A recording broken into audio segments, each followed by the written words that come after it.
Ang kwarto sa ikatlong palapag. Si Adrian ay isang estudyanteng naghanap ng murang matutuluyan malapit sa kanyang universidad.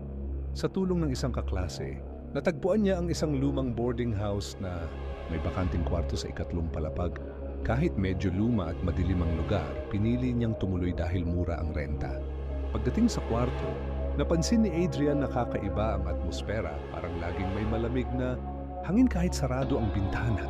Habang nag-aayos ng gamit, nakita niyang may maliit na pinto ang kahoy sa gilid ng dingding, halos kasinlaki lamang ng aparador. Binuksan niya ito, ngunit puro alikabok at mga lumang gamit lang ang laman. Pinaliwala niya ito at sinara. Kinagabihan habang natutulog, biglang nagising si Adrian dahil parang may kumakaluskos sa loob ng silid.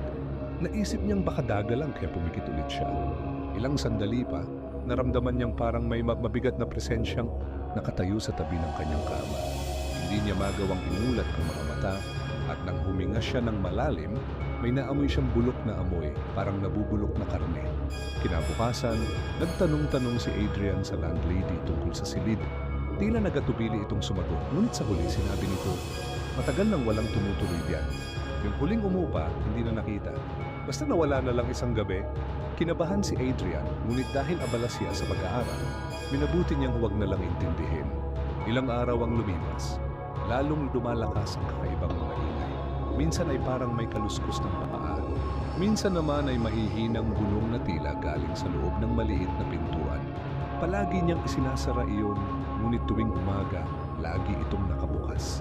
Isang gabi, nagpasya siyang tapusin na ang lahat. Kumuha siya ng flashlight at sinilip muli ang maliit na pintuan. Sa loob ay may lumang hagdang pababa patungo sa isang makitid at madilim na espasyo. Sa kabila ng kaba, bumaba siya. Habang bumababa, naamoy niyang muli ang bulok na amoy at sa dulo ng hagdan, tumambad sa kanya ang isang katawan na halos kalansay na, nakatali at may basag na bulo. Sa tabi nito, nakita niya ang isang lumang ID na nakasulat ang pangalan ng dating umuupa. Biglang may naramdaman siyang malamig na hangin sa likod niya at nang lingunin niya may isang aninubid na naglalakad pababa, papalapit sa kanya. Hindi na natagpuan si Adrian sa kinabukasan. Ang maliit na pinto sa kwarto ay muling sinarahan, naghihintay ng bagong uupa.